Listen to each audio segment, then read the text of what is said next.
Welcome back to another episode of the Maturity Project. I'm your host, Chad Ever Broshears, or Sir Chad Ever Broshears to some. If you know, you know.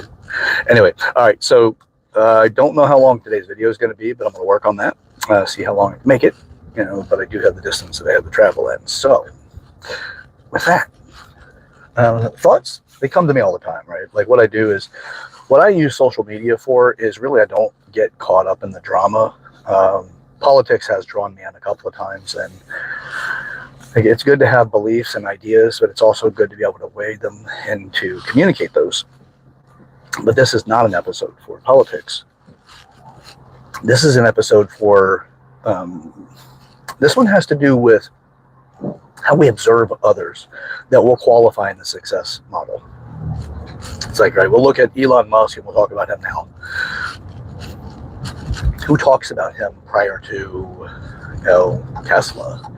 There's really not a lot of conversation around him, but people care to know now because he's achieved what he's achieved.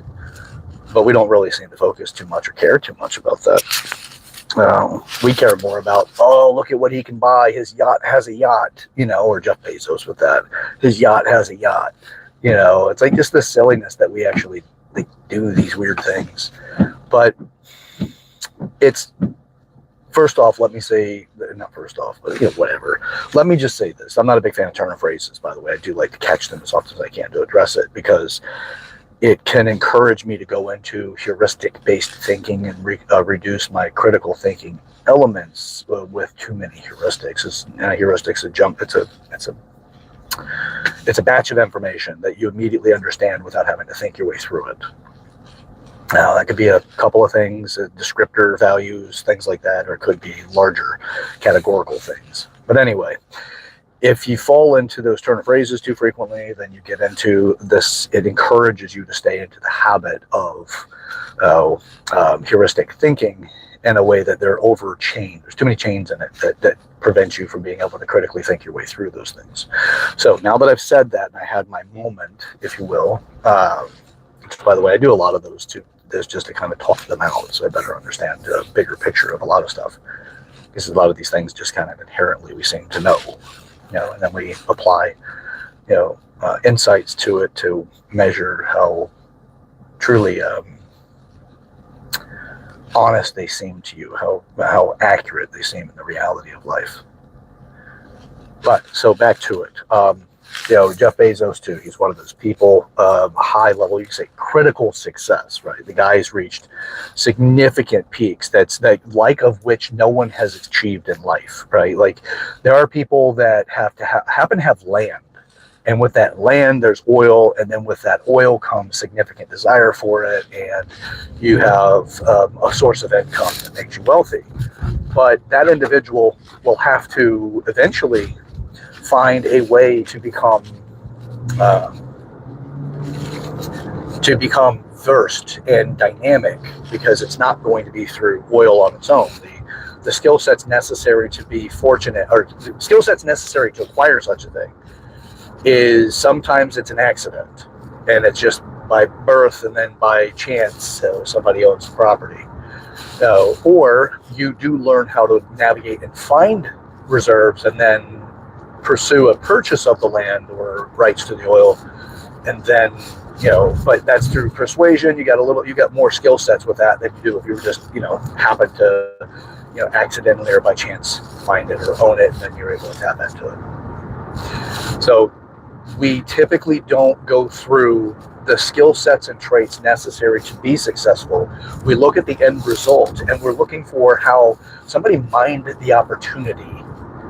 They don't look into the mining of the opportunity. I apologize. That's the conclusive part of this. But the idea of it is that, they're like, oh, well, you know what? A fortune favors them. They have some sort of genetic adaptation or genetic privilege that gives them such opportunity. It's just there's a significant degree of betrayal that we do to ourselves when we think that way. We're like, well, you know what? They're just... like why I interrupt, by the way, when people are like, Chad, you're so smart.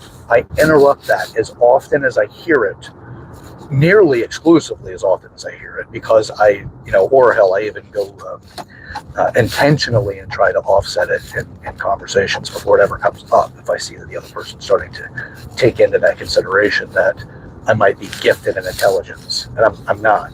I'm not genetically predisposed to be highly intelligent, anything like that. My position is to be curious. I'm just predisposed to be highly curious, and I can definitely say that's a lot of that comes from my nurture, not my nature. But I do have some slight advantages in the nature side of it, but it's not significant as if I'm some sort of different breed of person. And I'm addressing all of that because it draws directly into alignment with what I'm speaking about when it comes to success. Most people measure success on the end result. They focus on it and say, well, this guy has, $50 billion.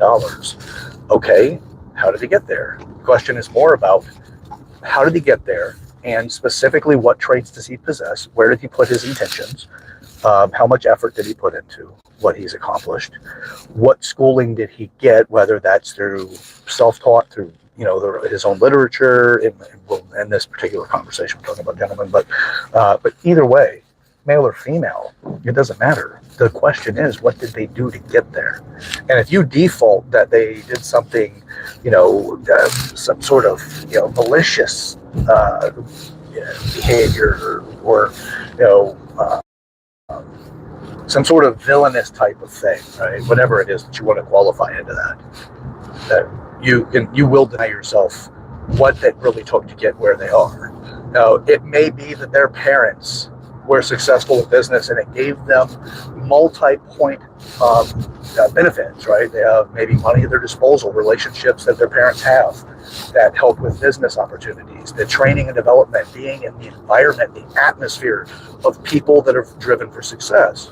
Now, that is all omitted when you say, it's because they're special or because they did something wrong. Anytime you make an excuse for why they are where they are, you're denying yourself your own access. Now, let's say you're going to get there. I mean, you got to really work to get where somebody else is, but you'll get to your own level. And I'm not just saying money, I'm saying in total development. The maturity project itself is about 8 areas of maturity. We all know these areas. It's just that so few people have qualified and aligned it in such a way that they can develop themselves in those areas.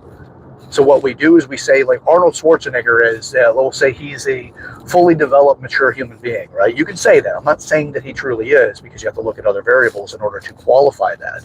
But you also qualify from your own perspective. You can't qualify from somebody else's unless you have a conversation that bases itself and qualification values on that person's outcome. What you're measuring them by. You have to create that logical approach to what exactly it is that is agreeable that person's there. That's the fascinating thing about this education as well. You can be the world-class bodybuilder, but you won't necessarily be that strong. You might be strong, you might be there, but you don't have to be truly strong in order to be a world-class bodybuilder. You don't have to be the strongest person on the planet. You don't have to have that in the physical attributes and physical maturity. If you are a mountain climber, you may be the top athlete in mountain climbing, but you may be absolutely the worst person ever to play golf. You may not be able to run a marathon for anything or distance on anything, but your endurance is significantly high, but when you're climbing, not when you're running. So we have so many dynamic differences inside of each one of these maturity areas that we will deny ourselves. It's actually more, in my opinion, when people use those excuses about why people have achieved what they've achieved, I consider that a crime against yourself, because you've just violated opportunity for growth if you truly are driven for your goals. And I don't really know anybody who isn't driven for something. It's just a matter of qualifying what that is. And people that are not driven by much, or they feel too much of a distance between their goals and where they are, they may feel that their goals are absolutely impossible, therefore let it all burn. So there's a lot of things, and that doesn't take into consideration the antisocial personality disorder traits and stuff like that. I'm not talking about those, and I'm not licensed to talk about those, other than just in general, but not anything specific in the way of anything outside of that. So as far as that's concerned, we want to, if you open your perspective to consider that you can learn from everybody, then you will open up new opportunities for yourself. You can learn from somebody you disagree with and argue with and fight with. You can learn from everybody.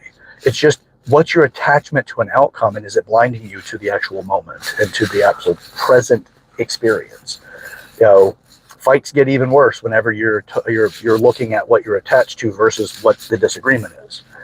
Now, look at the disagreement. You're going to tell yourself all day long, look at the disagreement, but emotionally, it's the potential of loss of whatever that attachment is, or the challenge to that outcome. So, as far as these things are concerned, what is desirable to consider is, in my opinion, if you want to be able to sift this stuff out and truly create an outcome that you would be incredibly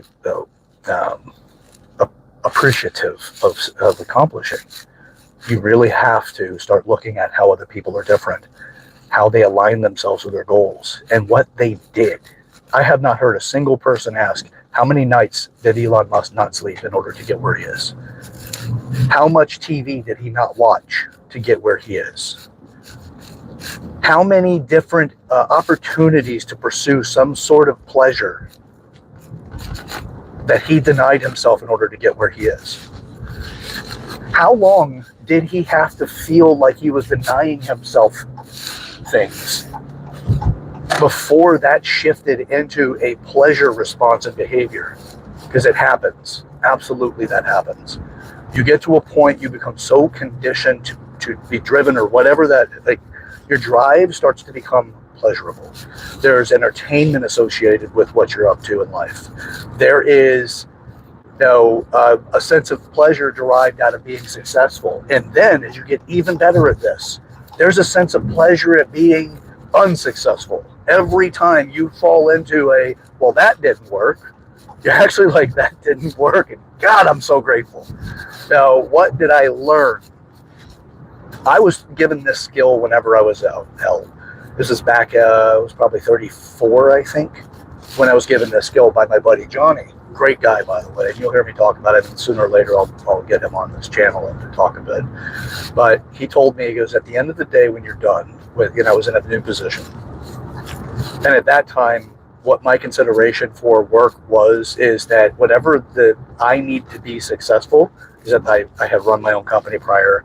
I had to close it. It wasn't successful enough for me to continue to maintain and to afford to continue to maintain. I went into working at a box gym as a director. And I had owned a holistic personal training company. I was incredibly good with my clients, but I was crap at sales, and I wasn't really great at recruiting people to come work for me. But I knew I wanted to get better, so I took the job working for this company, this box gym. And in this box gym, I had to push myself into behaviors that I was not that accustomed to. Learn from everybody that I could so that I could get better at it. And what Johnny had suggested, who he was one of my peers, but he was far more successful than I was, he had said, go home every day and write down in a journal what you did today that was successful, what you did today that wasn't successful. Why was it successful, and why wasn't it successful, for both sides? Write down and review and give yourself some answers. I'm like, okay, fantastic. And guess what I did? I took it on. Sure as hell took it on. Now I do it in a way that I'll sit and I will reflect on my entire day and think about anything that wasn't as successful as I wanted it to be, and I study it. I study that like somebody who's obsessed with passing at a perfect score at school. Just study, study, study.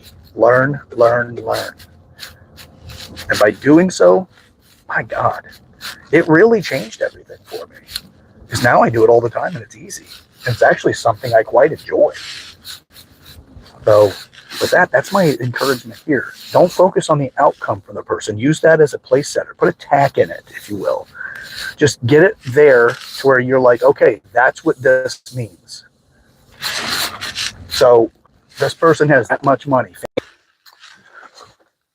Gotta love that auto connect. And then what else? What else do you need to learn about what that person has managed to accomplish so that you can do it for yourself? So with that, that's the thing for today. Study life like a student that's obsessed with getting an A. Figure out what you don't know and then work on it. I'm not trying to do just motivational videos and all of that. I'm trying to help with creating an awareness to the details necessary to make the changes. I am not at the top of everything at all. I'm not even at the top of anything at all. I'm just aware of what's necessary in order to create progress in your life. I also realize that people look where others, like, they get the attention when they're in their launch, when they're launching into success, and it's actually exponential compared to what other people consider to be average or considerably decent. What they do is they say, wow, oh my God, did you ever hear about this guy? He's got all this money, or he's got all this power of persuasion or whatever. You pay attention when they're in their launch, not when they're working on what's necessary to be successful and what they sacrificed and everything they had to do to get where they are. So, all right, that's what I got for today. You guys are fantastic. Thank you so much for joining in. Don't forget to share this video with the people in your life you want to break the ice with, and make it a discussion topic. And also, don't forget to like the video, subscribe to the channel, and join me in this process. We got a lot to get up to, man. We've got a whole lot of stuff going on in the world that really needs our attention. But if you don't work on yourself first, that stuff will probably tear you apart. So you got to work on yourself to become that person that can make these kind of changes. That'll be the most satisfying experience you've ever had. I mean, I can speak from my own life experiences now, but again, I'm not at the top of anything. I just know that what I've accomplished in life has made things better for myself and other people. And I plan on making that a point everywhere I go to try to make things better for everyone. All right, until next time, we'll catch you on the next one, okay? See you guys.